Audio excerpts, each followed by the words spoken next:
Assalamualaikum warahmatullahi wabarakatuh.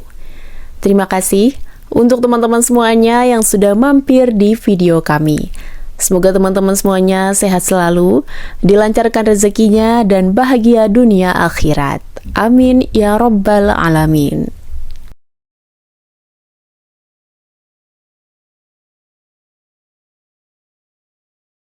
Jawaban ini menunjukkan bahwa permasalahan pernikahan tidak menjadi problem utamanya. Ia juga tidak perlu repot memikirkan batasan kriteria yang diinginkan. Karenanya jawabannya terbatas pada kata siapa dia. Khadijah, jawab Nafisah. Lalu bagaimana caranya saya menikahinya? Muhammad belum menyiapkan pembicaraan sebelum ini. Karena itu, rasa malunya menghalanginya untuk memulai melamar Khadijah. Ia juga tidak ingin menyampaikan sesuatu yang diperkirakan tidak disetujui pihak Khadijah. Nafisah langsung menjawab, "Saya yang mengurusi itu. Yang pasti kamu mau menikah dengannya." Nafisah sukses menyelesaikan urusannya. Ia diliputi kegembiraan tiada tara. Tidak diragukan bahwa Khadijah sudah menunggunya. Cemas antara berharap, berdoa, dan menunggu. Ia datang dengan memberi kejutan. Dengan wajah yang berseri-seri, ia memberi selamat kepada Khadijah. Nafisah telah mengerjakan tugasnya dengan baik, membawa kabar gembira persetujuan Muhammad untuk menikahinya. Sementara Muhammad pergi menuju Masjidil Haram dan tawaf 7 kali.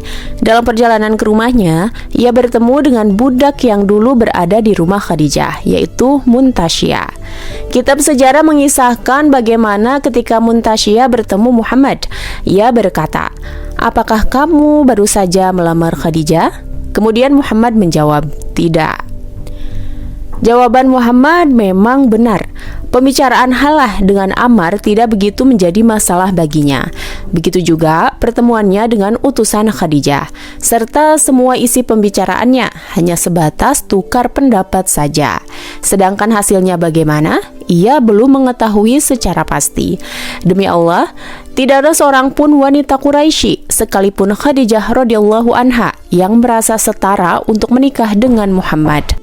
Namun kini, pikiran Muhammad hanya tersibukkan oleh urusannya dengan Halah, Nafisah, dan Muntasyah, serta kabar pembicaraan tersebut yang semakin cepat tersebar menjadi topik hangat dan sudah pasti akan menjadi perkara baru.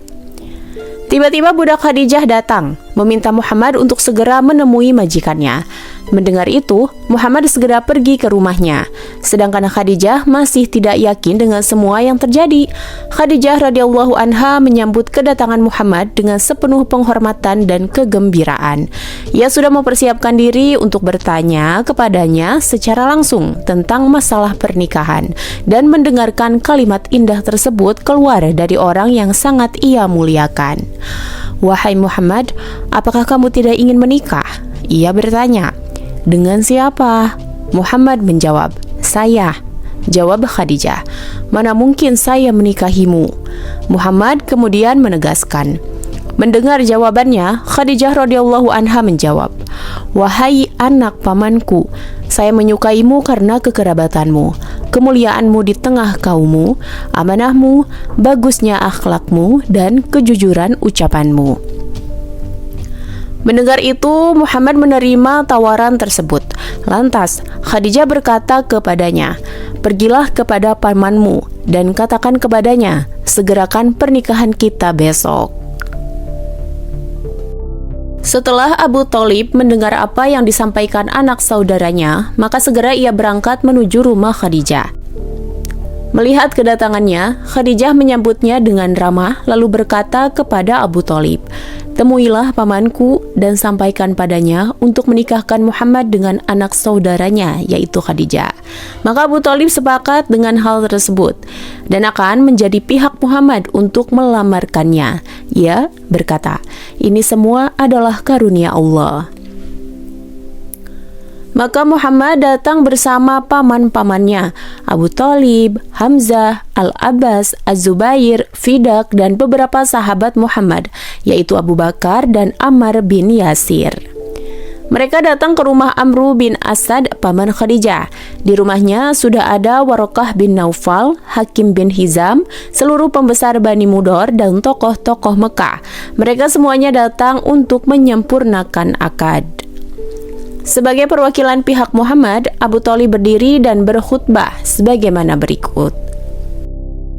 Segala puji bagi Allah yang telah menciptakan kita dari keturunan Ibrahim, dari bibit Ismail, dari pokok Ma'ad dan cucu Mudor, dan yang telah menjadikan kita penjaga dan pemelihara rumahnya, yaitu Ka'bah, pengurus dan pengatur tanah sucinya, rumah yang digunakan untuk berhaji dan perlindungan yang mendatangkan keamanan, dan telah menjadikan kita sebagai hakim bagi segenap umat manusia.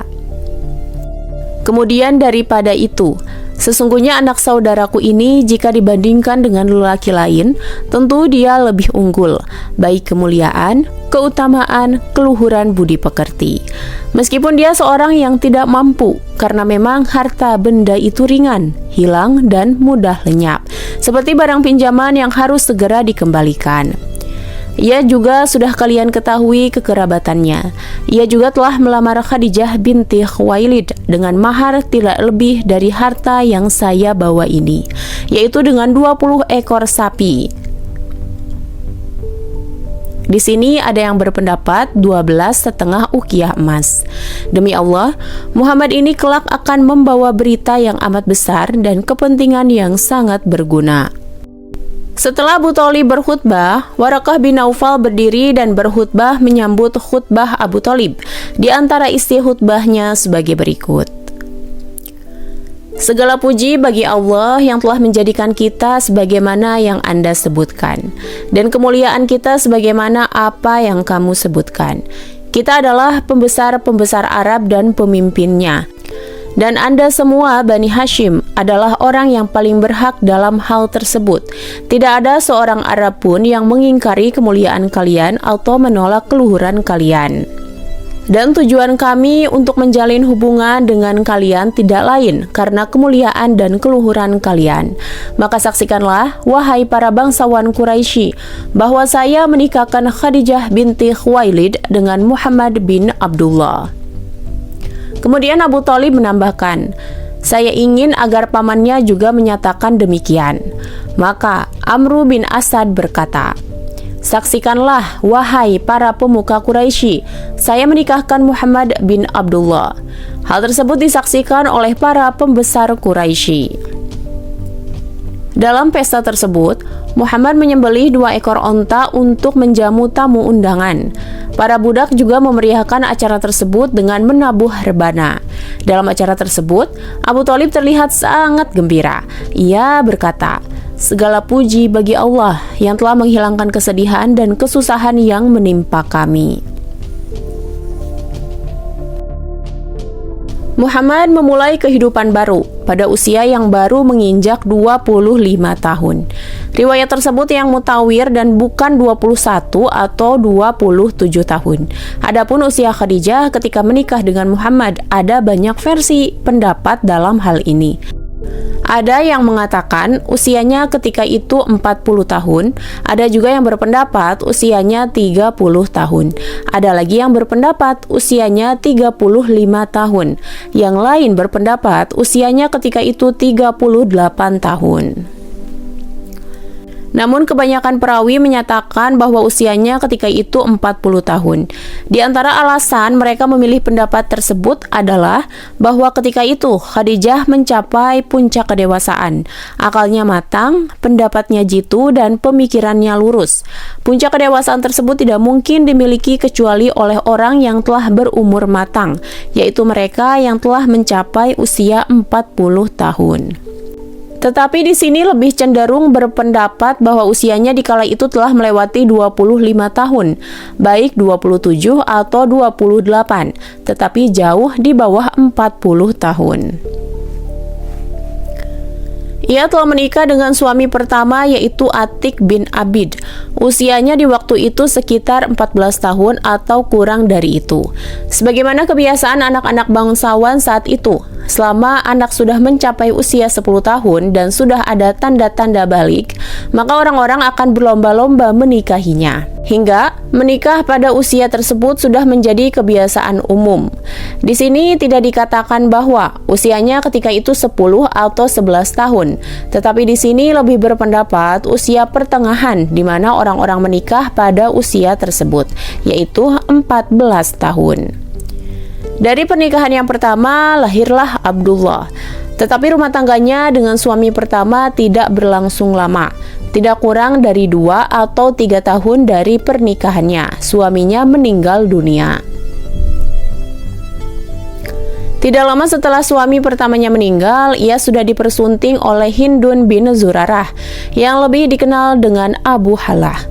Lahir dari pernikahan yang kedua, yaitu 2 anak laki-laki, Al-Harits dan Hindun, dan seorang anak perempuan, yaitu Zainab, berdasar riwayat Syekh Al-Imam Ibnu Hazm rahimahumullah. Lagi-lagi suaminya yang kedua meninggal ketika usianya melewati 20 tahun. Sepeninggal suami yang kedua, Khadijah tidak lagi menikah.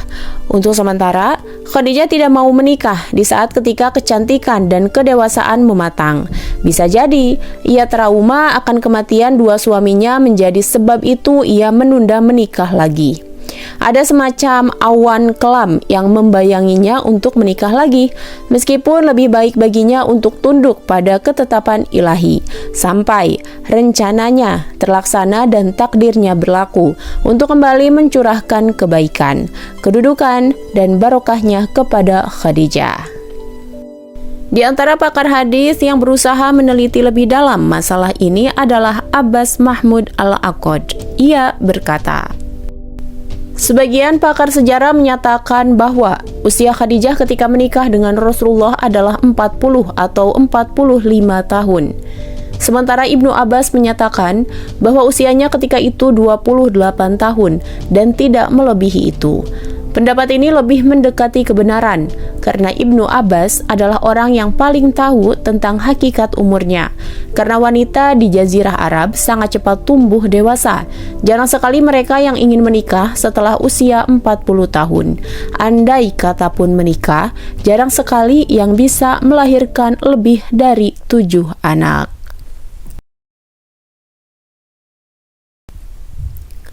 Wallahu a'lam bishawab.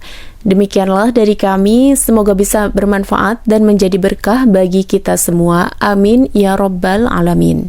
Wassalamualaikum warahmatullahi wabarakatuh.